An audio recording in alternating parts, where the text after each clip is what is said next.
Meu nome é Helena, e eu tinha exatamente 9 anos, 4 meses e 17 dias quando fui esquecida numa estação de trem. Ou pelo menos foi isso que as pessoas disseram depois. Foi um descuido, um mal-entendido, uma piada de mau gosto. Mas eu sabia, desde o primeiro segundo em que vi as costas do meu pai sumindo entre os passageiros, que ele não ia voltar. Sabia pelo tom na voz dele, pela forma como soltou minha mão quando me levou até aquele banco frio de madeira, e disse, sem nem olhar para trás, ela encontra o caminho sozinha. Aquilo não era uma piada, era uma decisão. A estação era uma daquelas do interior, quase sempre vazia, com cheiro de ferro velho, fumaça e gordura queimada. Os trens passavam ali poucas vezes ao dia. Ele me levou de manhã, com o sol fraco atravessando os vidros embaçados, dizendo que íamos fazer algo só nós dois. Eu lembro da felicidade boba que senti. Uma criança tentando se agarrar a qualquer migalha de atenção de um pai que, na maior parte do tempo, só sabia rir alto, gritar ordens e me comparar à minha irmã, como se eu fosse um rascunho mal feito. Sentei no banco com minha mochilinha, aquela da escola, com o desenho de uma âncora azul, e esperei. Esperei como quem espera ser chamada de volta, como quem espera que tudo fosse parte de uma brincadeira. Esperei enquanto o trem partia, enquanto o sol subia, enquanto as outras pessoas iam embora, até que só sobrasse eu e a sombra do relógio da estação se arrastando devagar pelo chão rachado. E foi nesse silêncio, nesse abandono sem palavras, que eu aprendi o que era ser invisível para quem deveria me proteger. Ele não voltou no mesmo dia, nem no seguinte, nem nunca mais. Nunca houve uma ligação, nenhuma busca, nenhum cartaz com meu rosto, nenhum arrependimento estampado em manchetes. Apenas o silêncio. E eu entendi que aquilo não foi um esquecimento. Foi uma exclusão, calculada, fria, feita com a certeza de que eu era peso morto na vida dele. Não chorei naquela noite. Não porque fui forte, mas porque algo dentro de mim se partiu e esvaziou tão rápido que não sobrou nem lágrima. Dormi sentada, com as pernas encolhidas, abraçada à mochila como se fosse um colete salva-vidas. Quando acordei, na manhã seguinte, com o trem das 6 apitando ao longe, percebi que minha vida, do jeito que eu conhecia, tinha acabado ali. Aos 9 anos, eu era oficialmente sozinha. Saí da estação como quem deserta. Andei até onde as pernas permitiram. Entrei num mercadinho e roubei uma maçã. O dono viu e gritou. Eu corri. Mais tarde, consegui algumas moedas limpando mesas num bar onde ninguém perguntou minha idade, só se eu calava a boca e fazia o serviço direito. À noite, dormi encostada atrás da rodoviária. No segundo dia, encontrei uma mulher que vendia flores na feira e deixava eu comer o que sobrava da marmita dela se ajudasse a carregar os baldes. Assim foi começando. Assim fui crescendo. Cada adulto que me ignorava, cada porta que eu bati e não abriram, cada olhar que desviava quando eu estendia a mão. Tudo isso me ensinou mais do que qualquer escola. Eu aprendi que esperar por resgate era perder tempo, que ninguém ia vir me buscar, que o mundo não tinha espaço para crianças que não pertenciam a lugar nenhum. E então, sem me dar conta, fui fazendo uma promessa muda. Se ninguém ia me acolher, eu construiria meu próprio abrigo. Se ninguém ia me respeitar, eu forçaria o mundo a me ouvir. Foi ali, naquela estação, que nasceu a outra Helena. Não a filha, não a irmã, não a garotinha esquecida, mas a semente da mulher, que um dia usaria uma farda que nenhum deles ousaria ignorar.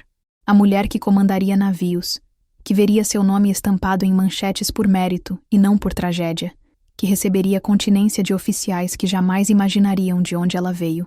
Meu pai não soube o que plantou naquele dia. Ele achou que estava descartando um fardo, mas o que ele realmente fez foi libertar uma força, porque quando uma menina aprende que ninguém vem salvá-la, ela descobre que é capaz de salvar a si mesma, e foi isso que eu fiz. Sem trilho para voltar, escolhi meu próprio destino, um que ele nunca poderia alcançar, e um dia, anos depois, ele tentaria. Quando fosse tarde demais. Não existe manual para sobreviver aos 9 anos quando a única coisa que você tem nas mãos é uma mochila de escola, um estômago vazio e a certeza de que ninguém vai sentir sua falta. O que me restou, naquela primeira semana fora da estação, foi um instinto bruto, meio animal, de continuar andando. Era como se os trilhos tivessem deixado uma linha invisível dentro de mim, não para voltar, mas para seguir. E eu segui. Sem destino, sem mapa, sem sobrenome, porque até isso eu deixei para trás. O sobrenome dele. No começo, tudo foi fome. Fome literal, mas também fome de presença, de calor humano, de qualquer tipo de olhar que não fosse de desconfiança ou desprezo.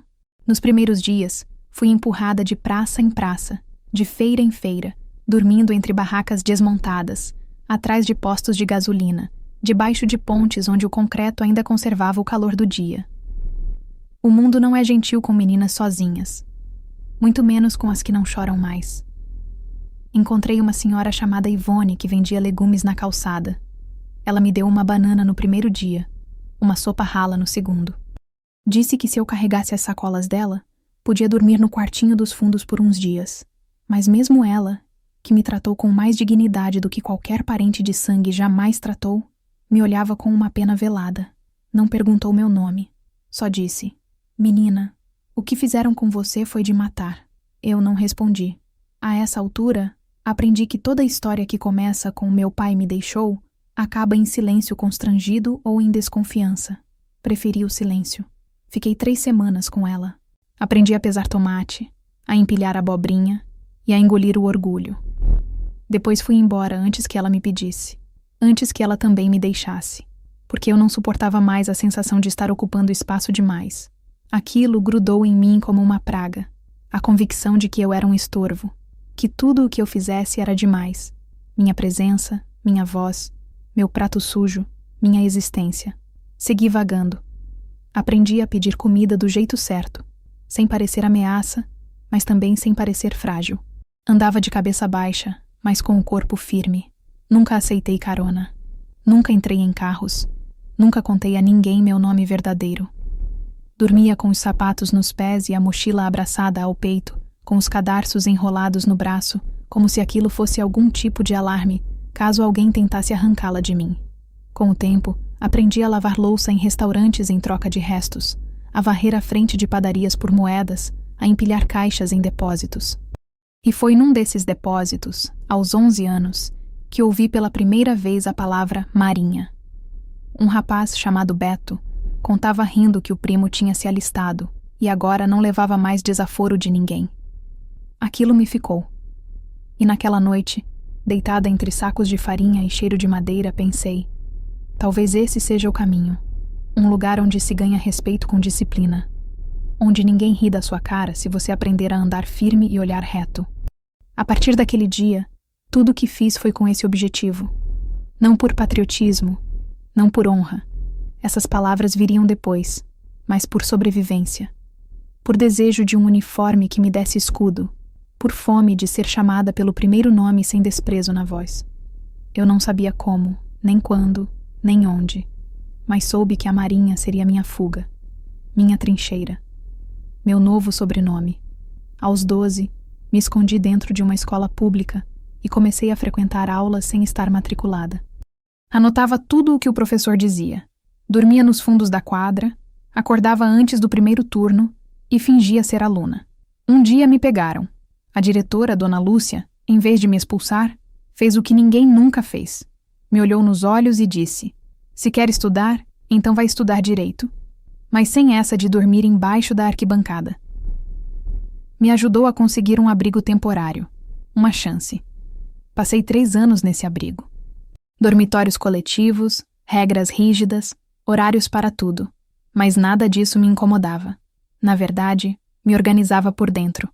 Enquanto as outras meninas reclamavam da rigidez, eu agradecia por saber onde ia dormir naquela noite. E ali, com fome de futuro, estudei como se minha vida dependesse de cada nota. E dependia.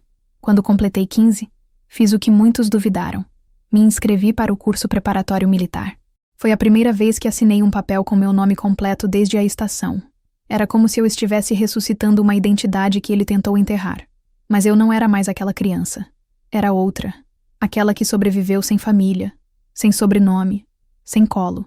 E agora queria mais que sobrevivência. Queria vencer. Olhei para a ficha de inscrição e no campo responsável deixei em branco. Porque não havia ninguém. E de certa forma, não precisava mais. Aquela assinatura era minha, inteira, inquebrável. E foi assim que o trilho, que nunca me levaria de volta, virou o caminho para frente. Um caminho que eu construiria sozinha, passo a passo, com o mesmo silêncio que meu pai usou para me abandonar, mas com um destino que ele jamais teria coragem de alcançar. A primeira vez que vesti o uniforme, ele era grande demais. A calça sobrava nas barras, o casaco engolia meus ombros magros, e a boina ficava torta mesmo quando eu tentava imitar o jeito firme das instrutoras mais velhas. Mas por dentro, ele me vestiu como nenhuma outra roupa tinha feito antes. Pela primeira vez, me senti parte de algo. Não porque alguém me acolheu, mas porque eu lutei com os dentes por cada milímetro daquele tecido. Entrei no curso preparatório da Marinha com 16 anos recém-completados e a postura de quem já tinha vivido uma guerra. Enquanto muitas chegavam ali cheias de orgulho da família, com pais emocionados na cerimônia de apresentação, eu entrei sozinha. Assinei o juramento com a mesma caneta azul que usava para preencher fichas de abrigo e provas de matemática. E quando falaram em honra, pátria e disciplina, eu pensei apenas em uma palavra: dignidade. Na primeira marcha, tropecei. E ouvi a risada abafada de uma colega atrás. Mas eu não olhei para trás. Só firmei os pés e continuei. Porque aquela marcha era mais do que uma coreografia militar. Era o primeiro passo da mulher que eu estava construindo. Cada passo era um tijolo. Cada gota de suor, um cimento. Cada dor nos pés, um lembrete. Você não precisa que ninguém te aceite. Só precisa que te respeitem. No alojamento, as outras recrutas comentavam sobre as mães que ligavam todo domingo, sobre os pais que mandavam cartas com orações e lembranças de casa. Eu escutava tudo em silêncio, com as mãos firmes segurando o lençol na hora da dobra obrigatória. Eu não tinha cartas, não tinha lembranças. Tinha apenas uma folha rasgada de caderno, onde eu mesma escrevi, em letras firmes: você não foi feita para ser acolhida, você foi feita para vencer. E essa frase me acompanhou por anos, dobrada e escondida dentro da gola da minha farda. Os treinamentos eram intensos, corridas antes do sol nascer, exercícios exaustivos sob chuva, lama, calor, gritos na orelha, comandos secos, punições coletivas. Mas eu já tinha enfrentado coisas piores. Aquilo era físico. A dor passava. O que doía mesmo era o silêncio do abandono, e essa dor eu já tinha transformado em combustível. Alguns instrutores achavam graça do meu jeito reservado. Um deles chegou a dizer no refeitório: você não fala com ninguém. Vai acabar sumindo. Eu olhei nos olhos dele e respondi: não estou aqui para ser ouvida. Estou aqui para ser lembrada. E ele nunca mais falou comigo. As primeiras provas práticas vieram, e junto com elas, a pressão. Muitos duvidavam de mim, pelas costas. Uma menina magra demais, nova demais, sem sobrenome conhecido, sem padrinhos. Mas no campo, eu entregava mais que o esperado. Na pista de obstáculos, ultrapassei quase todos. Na simulação de salvamento, fui a única a manter a calma sob gritos. Na aula de navegação, aprendi a ler mapas com a precisão de um veterano. E cada pequena vitória era uma tatuagem invisível gravada na minha alma. Você pertence. E então, no final do segundo mês, veio o dia da cerimônia do compromisso. Todas alinhadas, o hino tocando, o juramento diante da bandeira. E quando disseram nosso nome completo, um por um, eu ouvi o meu em alto-falante, sem erro, sem dúvida. Pela primeira vez, meu nome foi pronunciado com solenidade. Aquele mesmo nome que meu pai achou que podia enterrar em uma estação de trem. Ali, ele ressuscitou, mas não como filha de ninguém, como fuzileira. Após o juramento, recebi minha insígnia provisória. As mãos tremiam, não de nervosismo, mas de algo que eu ainda não sabia nomear: pertencimento. Eu não era mais uma menina errante. Eu era parte de algo maior. Não porque me deram esse lugar, mas porque eu conquistei. Sozinha. Naquela noite, voltei ao alojamento. Sentei na cama com as mãos ainda sujas de poeira do treinamento e escrevi uma única frase no verso da folha onde estava minha antiga promessa. Hoje eu me tornei minha própria família. O uniforme ainda era grande, mas aos poucos ele deixaria de vestir apenas meu corpo. Passaria a vestir a mulher que eu estava me tornando. Uma mulher que um dia seria chamada de almirante. E ninguém, nem mesmo meu pai, seria capaz de dizer que foi sorte.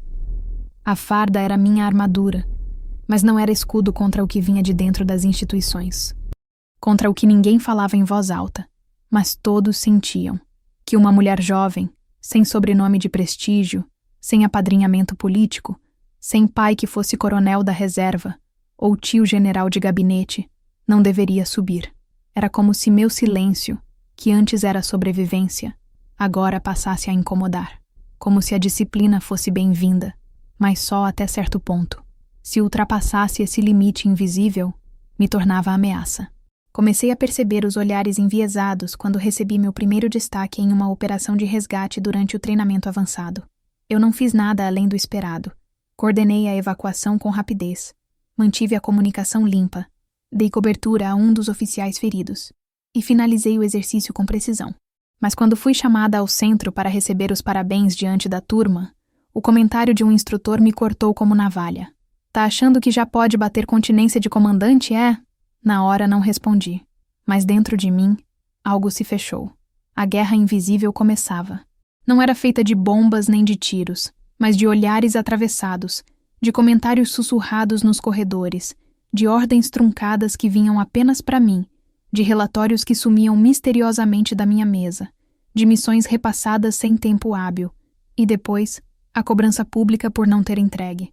Era sabotagem disfarçada de rotina. Era o sistema me testando, me empurrando para o limite, para ver se eu quebrava. Para que pudessem dizer, tá vendo? Mulher demais, sensível demais, emocional demais. Mas eu não quebrei, só endureci.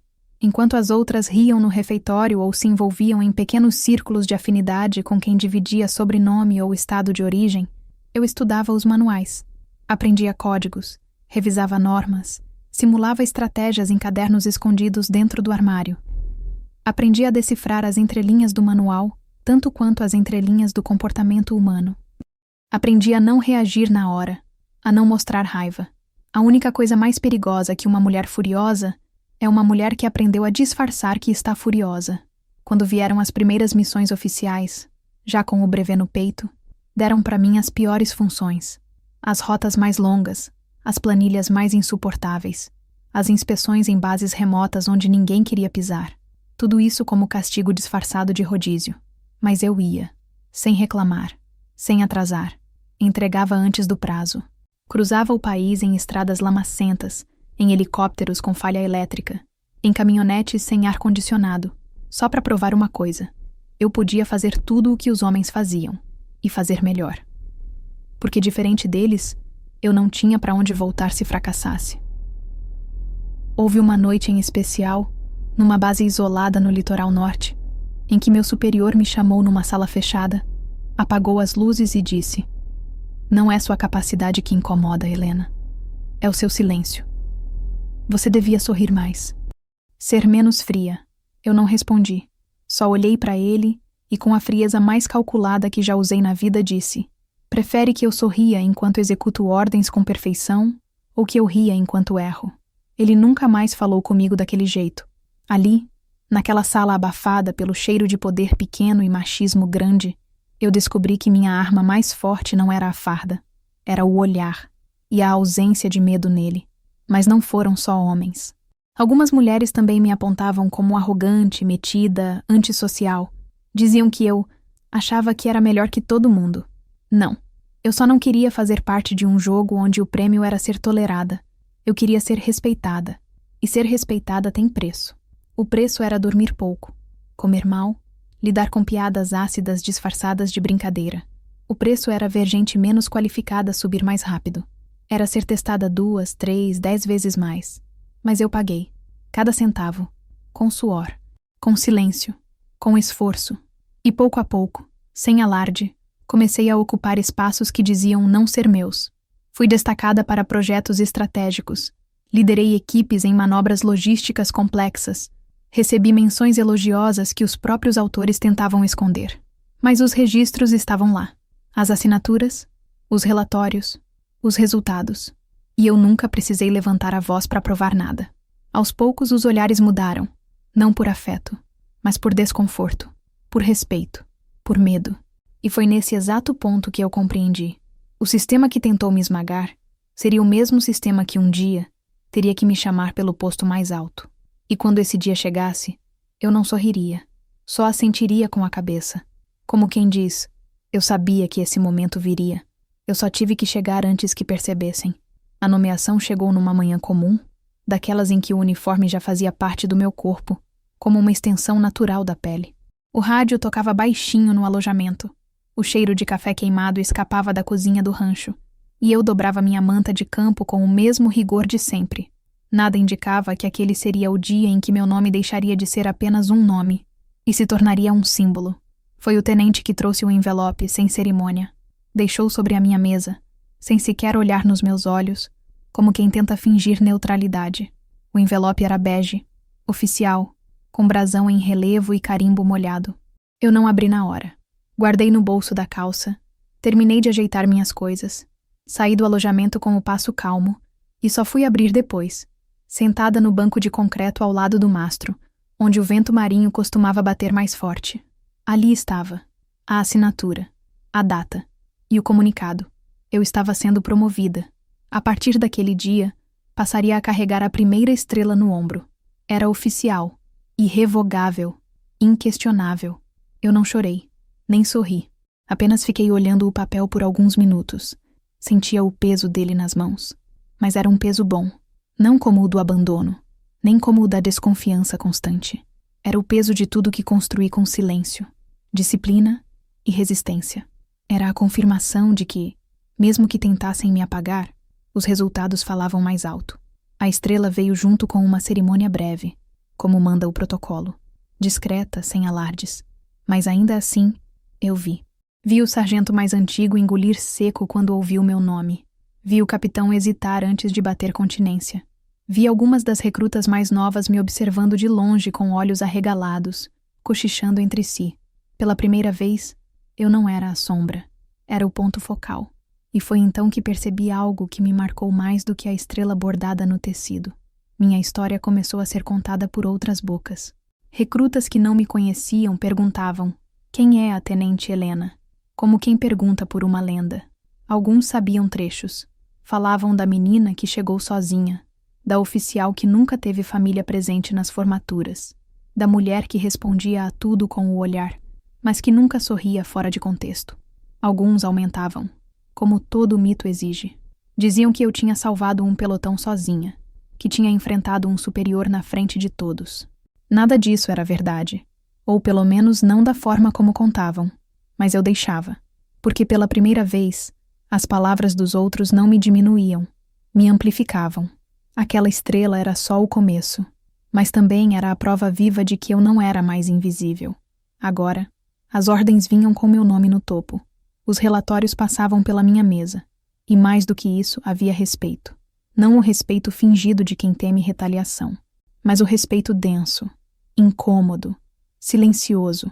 O respeito de quem percebe que perdeu a chance de te diminuir enquanto teve tempo. Recebi, nos dias seguintes, mensagens de parabéns que vinham cheias de hesitação.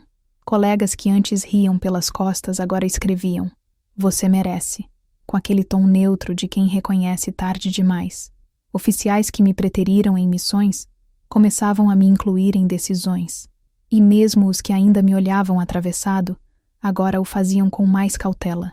Mas o mais surpreendente foi um e-mail que recebi numa madrugada, enquanto revisava relatórios no alojamento. Era de uma soldado recém-integrada, chamada Laura. O texto era curto, direto, mas tremia entre as linhas. Dizia: "Senhora, só queria dizer que ver a senhora subir me deu esperança, porque eu achei que não tinha lugar para mim aqui. Agora eu sei que tem." Fiquei olhando aquela tela por longos minutos, e só consegui escrever de volta uma única frase: "Faça valer a pena." Aquela mensagem me atravessou como nenhuma promoção tinha feito, porque naquele momento eu percebi que minha história já não era só minha. Eu me tornei o que meu pai jamais imaginou que eu seria. Um espelho onde outras podiam se ver. Um norte. E o mais irônico, tudo isso aconteceu sem que eu precisasse levantar a voz, sem que eu mendigasse espaço, sem que eu me dobrasse para caber. A estrela no ombro não veio para me transformar em alguém. Veio para reconhecer aquilo que eu já era, desde a estação de trem. Havia uma coisa curiosa sobre cerimônias militares de condecoração. Por mais que fossem planejadas com meses de antecedência, com convites gravados em papel timbrado e discursos revisados por 3 instâncias. O que de fato marcava não era o protocolo. Era o instante em que alguém, em silêncio, se levantava na plateia e ficava ali, em pé, como se o simples gesto dissesse: eu vi o que ela fez. Naquele dia, eu fui a homenageada. E mesmo assim, fui a primeira a chegar. Meus coturnos batiam firmes contra o mármore do saguão do comando central. A cerimônia seria ali, no auditório principal. O mesmo onde, anos antes, eu tinha assistido sentada na última fileira à nomeação de oficiais que hoje evitavam cruzar olhares comigo. Naquela época, eu era só uma aspirante. Hoje, era a mais jovem mulher na ativa a receber aquela medalha. E a primeira sem herança familiar no meio. Receberia a Ordem do Mérito Naval. Um reconhecimento que não se pedia, que não se comprava, que não se herdava, que só era concedido a quem tivesse, como diz o texto oficial, demonstrado conduta exemplar e feito contribuições extraordinárias ao serviço da Marinha. E o mais importante, o nome que viria gravado na placa dourada da comenda era o meu, completo, com as 2 palavras que ele tentou enterrar quando me deixou sozinha naquela estação. Helena Duarte. Eu estava com o uniforme de gala, farda branca, engomada, impecável. A boina azul repousava firme sobre a cabeça. Os botões reluziam com a luz das câmeras de reportagem. E minha postura não vacilava. Não porque eu quisesse parecer invencível, mas porque eu já era. Enquanto os convidados chegavam, eu via rostos conhecidos e outros esquecidos. Oficiais que me ignoraram por anos. Superiores que me colocaram nas piores rotas. Um ou outro sorria tentando parecer amistoso, como se o tempo tivesse apagado a memória da guerra invisível que me impuseram. Eu apenas assentia com a cabeça. Não precisava revidar. A plateia já fazia isso por mim. O mestre de cerimônias começou a falar. As apresentações se seguiram. Hinos, discursos, formalidades. Até que chegou a hora. Meu nome foi anunciado com um eco seco e respeitoso. Capitão de Mar e Guerra Helena Duarte. Levantei devagar. Senti o peso do salão virar-se inteiro para mim. Andei até o centro com a mesma marcha que aprendi aos 16, só que agora mais firme, mais pesada, mais minha. Subi ao palco, parei diante do almirante de esquadra e esperei o gesto. Ele sorriu, um sorriso discreto, mas verdadeiro, e disse, só para que eu ouvisse: obrigada pelo que você se tornou. A medalha foi presa ao lado esquerdo do meu peito, fria, pesada, reluzente. A fita azul repousava sobre o coração, e naquele momento, por dentro, um filme passava em silêncio. A estação, a trilha de ferro, a primeira noite no chão da rodoviária, o cheiro da sopa da dona Ivone, o olhar seco da diretora. O primeiro exercício de marcha, o instrutor que mandou eu sorrir mais, a lágrima que não caiu. E então, algo inesperado aconteceu. Alguém no fundo da plateia se levantou. Depois, outro. E mais outro. Um a um, militares e civis foram ficando de pé. Não era o protocolo. Ninguém havia mandado. Ninguém aplaudia. Era só aquilo. A presença ereta de quem reconhece algo grandioso. Algo que não precisa ser gritado para ser lembrado.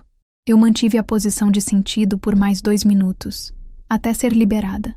Voltei ao meu lugar com a mesma postura. Mas por dentro, uma voz ecoava. Agora é tarde demais para fingirem que você não existe. Depois da cerimônia, houve um coquetel formal. Jornais cobriram. Algumas revistas especializadas pediram entrevistas. Um repórter chegou perto, meio receoso, e perguntou: a senhora gostaria de agradecer alguém por esse momento? Eu pensei por um segundo e respondi: sim, a ausência. Ele franziu o senho. A ausência me ensinou a resistir. A solidão me ensinou a pensar. O abandono me ensinou a liderar. Sem isso, eu talvez só tivesse sido mais uma. No dia seguinte, a minha imagem com a medalha estampava a primeira página do Jornal da Marinha. E ali estava o título: Ela liderou com silêncio.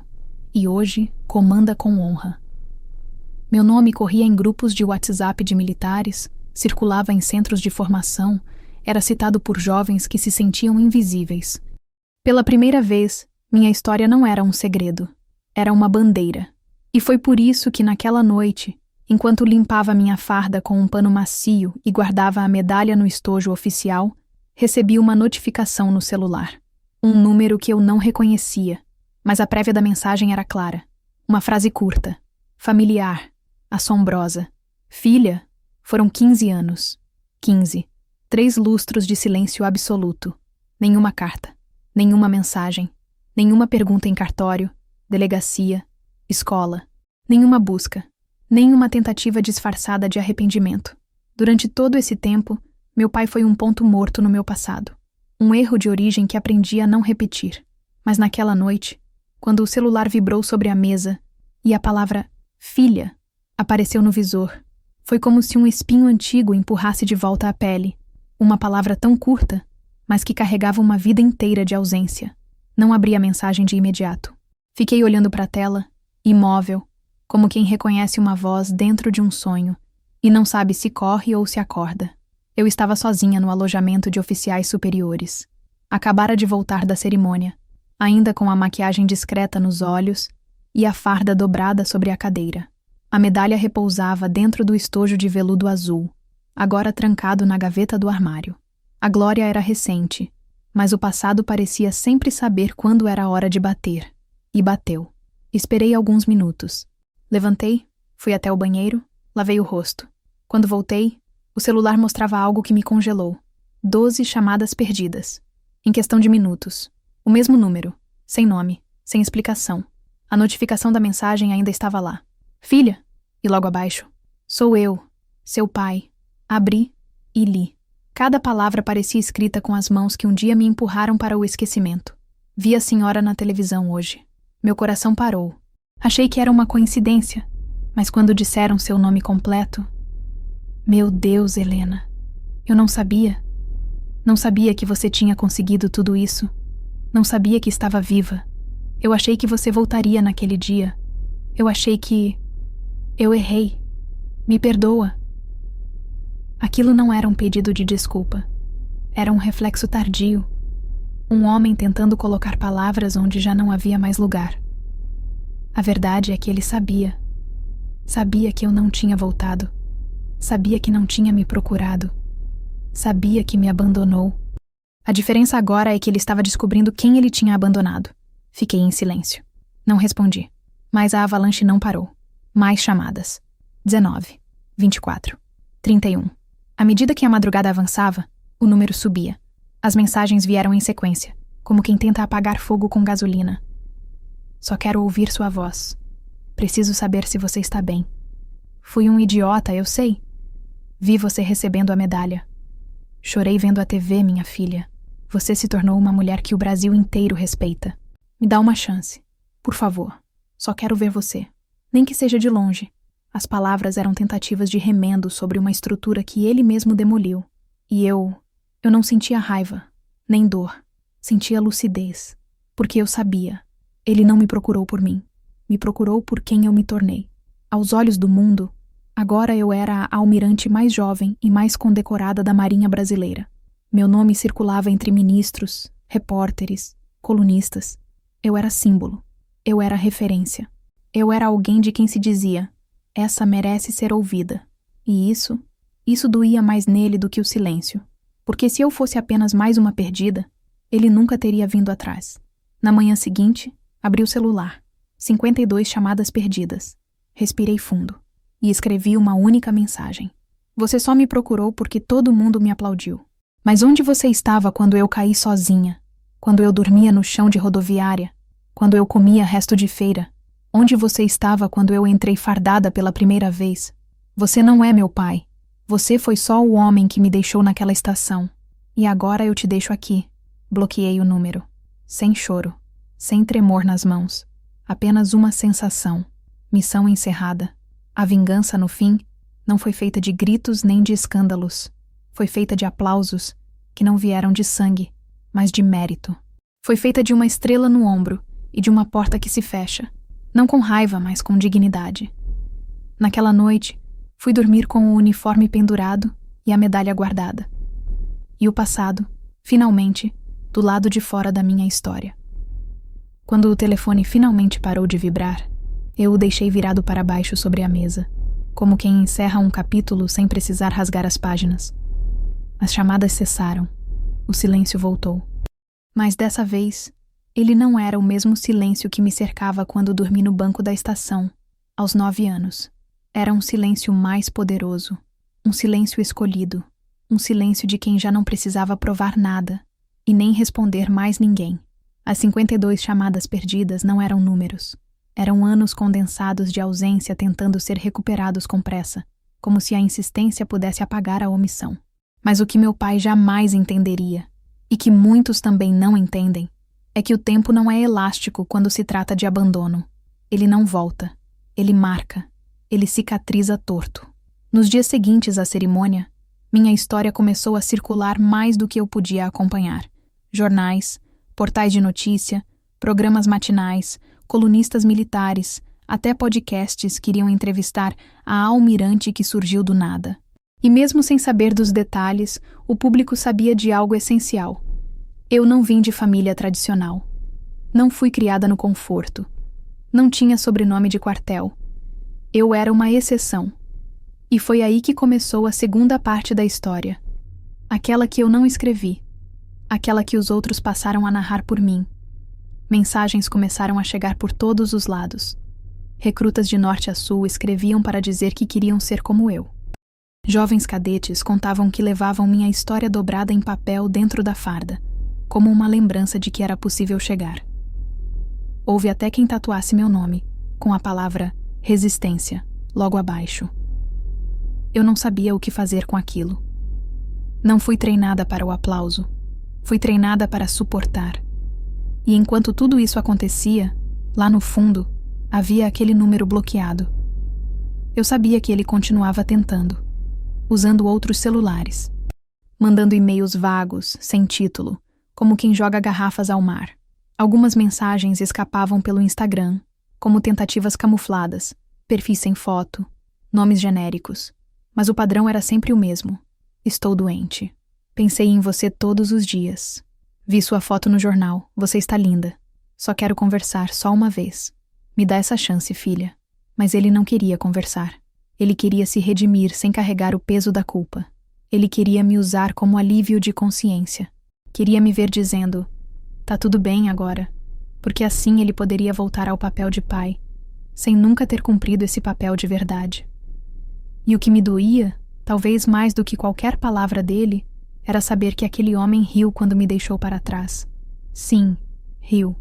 Eu lembro com nitidez. Não foi uma risada escancarada de piada engraçada.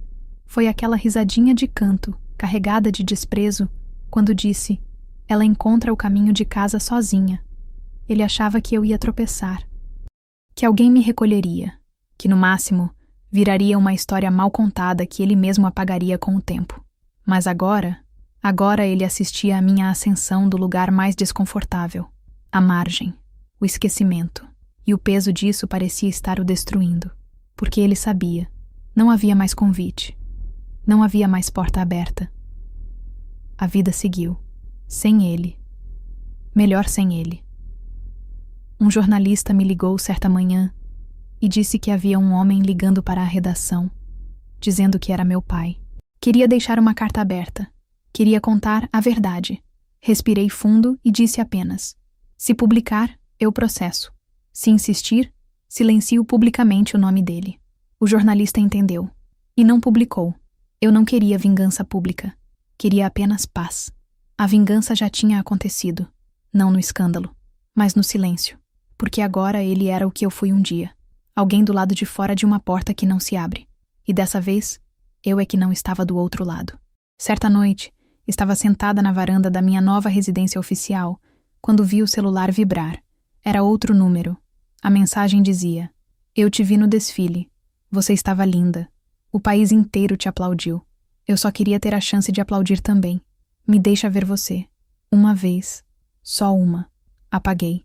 Em silêncio. E fui até o armário. Tirei a boina, dobrei com calma e coloquei ao lado da medalha. Depois fui até a janela, respirei fundo e disse para o nada: você me deixou como piada. Agora o mundo me reverencia como autoridade.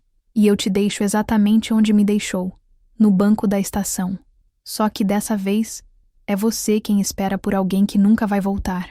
Naquela noite, Até o vento parecia saber que algo importante estava para acontecer. A cidade estava diferente. As luzes mais vivas, o trânsito mais calmo, os rostos nas calçadas com uma mistura de expectativa e respeito. Eu estava prestes a receber o maior reconhecimento da minha carreira, o título de cidadã honorária da capital federal, por mérito excepcional em prol da soberania nacional e dos direitos de mulheres em postos de comando. O auditório da cerimônia era o mesmo onde, anos antes, eu entrava pela porta lateral com prancheta na mão para ajudar na organização de eventos como aquele.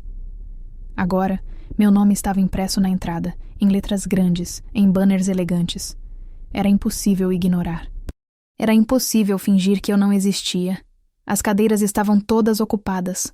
Autoridades, civis, ministros, soldados de farda engomada, jovens aspirantes que seguravam cadernos no colo.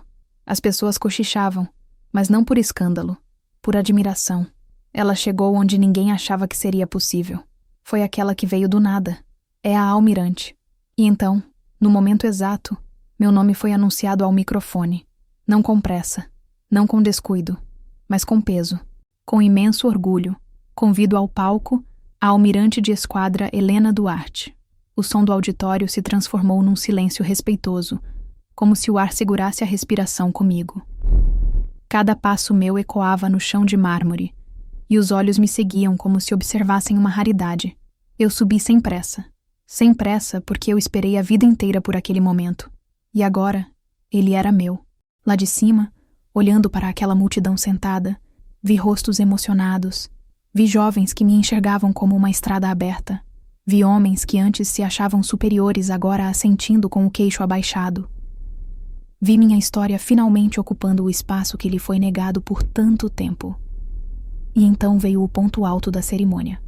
O momento em que a presidente da mesa leria o currículo público da homenageada. O meu.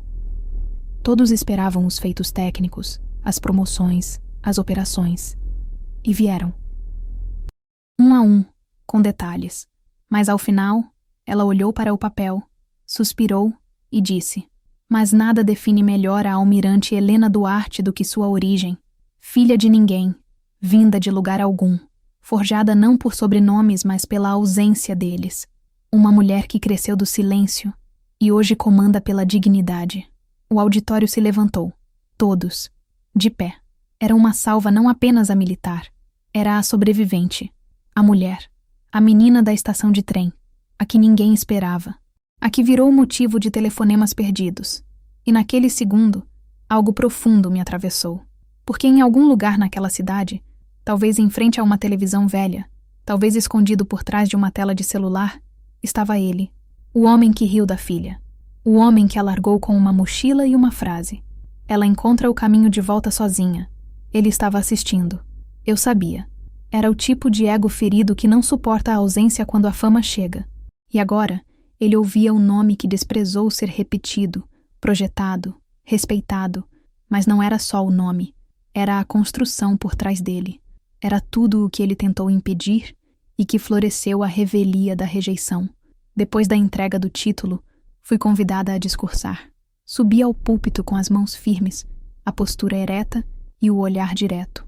Os jornalistas já posicionavam as câmeras.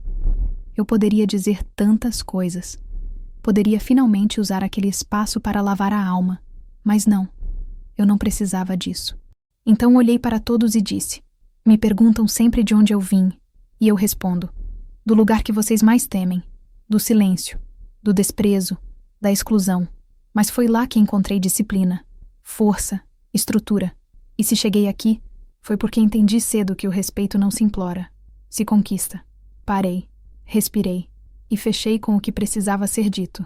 Se alguém aí um dia te abandonou, ria, porque quem abandona não volta, mas quem sobrevive, comanda. Aplausos. Em pé, mais uma vez. Mas dessa vez, não por quem eu me tornei, e sim por tudo o que superei.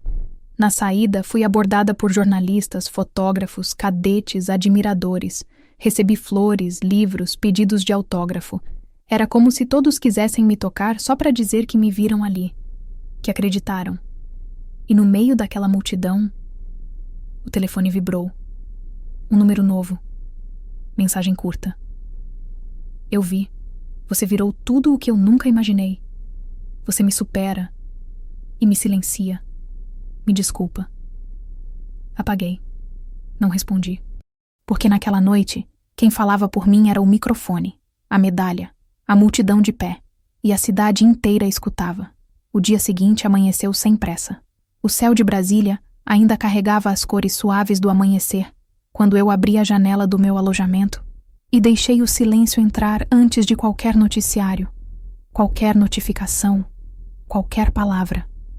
Na noite anterior, eu havia sido ovacionada, homenageada, aplaudida por ministros, cadetes, jornalistas, estudantes.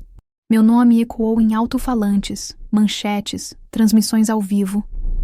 Mas naquele instante, sozinha, descalça, com a xícara de café quente na mão, entendi algo que nem mesmo o título, a farda ou a medalha haviam me feito perceber. Eu não pertencia mais à dor dele. Meu pai sempre imaginou que a história terminaria diferente. Que um dia eu voltaria com os ombros curvados, arrependida, batendo a porta da casa que me negou. Ele construiu na própria cabeça uma filha frágil, marcada pelo abandono, que jamais superaria o desprezo inicial. Para ele, eu sempre seria uma nota de rodapé, a filha que se perdeu. Mas o que ele nunca previu foi que eu me encontraria, e que quando isso acontecesse, ele não teria mais lugar na narrativa, porque agora minha história não era mais minha, era de outras meninas, de outras Helenas, das cadetes que marchavam com o queixo erguido, das órfãs invisíveis que sonhavam com um brasão no peito, dos meninos que não tinham pais, mas tinham honra, das mulheres que foram chamadas de problema e se tornaram comando. Meu nome não era mais meu, era símbolo. Naquela manhã, recebi uma carta, uma das centenas que chegaram nos dias seguintes. Mas essa era diferente. Era de uma menina do interior do Ceará. Tinha 12 anos. Escreveu com letra tremida, num caderno escolar arrancado à mão. Dizia: Tia Helena, li sobre você na biblioteca da escola. A professora disse que você comandou navios e que ninguém mandava mais em você. Eu quero ser como você, porque aqui ninguém escuta o que eu digo. Mas agora eu tenho seu nome escrito na parede do meu quarto. Eu não sabia que dava para vencer sem pai. Agora eu sei. Terminei de ler e encostei a testa na moldura da janela. Fiquei ali, olhando a cidade despertar, enquanto aquela frase ecoava dentro de mim. Eu não sabia que dava para vencer sem pai. Foi nesse instante que compreendi. A verdadeira vingança não foi tê-lo silenciado, nem vê-lo tentando, tarde demais, recuperar o que jogou fora. A vingança foi ter escrito uma nova linhagem a partir do nada, ter rompido o ciclo, ter transformado a ausência em legião. Meu nome agora estava em salas de aula, painéis de liderança, em programas de formação militar para mulheres. Recebia pedidos para palestrar, representar o país no exterior, colaborar em estratégias nacionais de inclusão. E em nenhum desses espaços meu sobrenome era seguido de vírgulas que apontassem para a origem, sangue ou herança. Era seguido apenas de silêncio, e depois de respeito. E mesmo assim, ele continuava tentando. Tentava mandar mensagens por terceiros, recados vagos, pedidos de contato. Mas ele já não fazia parte da narrativa, nem como vilão, nem como nota de rodapé. Ele havia perdido o direito de contar minha história, porque ela agora pertencia ao Brasil. Certo fim de tarde, desci até o saguão da base para uma reunião e fui abordada por um jovem aspirante. Ele estava nervoso, a voz embargada. Disse que a mãe dele assistira à minha homenagem e que pela primeira vez disse com orgulho: "É possível." O garoto me estendeu a mão, mas hesitou. Depois corrigiu o gesto e bateu continência com perfeição. E foi só nesse momento que entendi, com uma clareza serena. Minha existência era maior do que a ferida. Voltei para o alojamento naquela noite e sentei diante do armário onde guardava tudo o que restou da minha caminhada. A mochila azul, a mesma da infância, restaurada, quase uma relíquia, a farda da primeira promoção, a carta dobrada da diretora da escola onde me deixaram entrar escondida, e a frase que me acompanhava desde o começo, escrita à mão em uma folha amarelada: "Você não foi feita para ser acolhida. Você foi feita para vencer." Acrescentei uma nova frase abaixo com uma caneta preta: "E agora, você foi feita para ser lembrada." Dobrei o papel. Guardei. Fechei o armário. E naquela noite, dormi não como quem venceu, mas como quem libertou todos os outros que um dia também foram deixados em estações, rodoviárias, silêncios. A vingança era essa: transformar o abandono em legado, e ele que assista de onde quiser, porque a partir daqui não há mais espaço para ele, só para mim e para quem vem depois.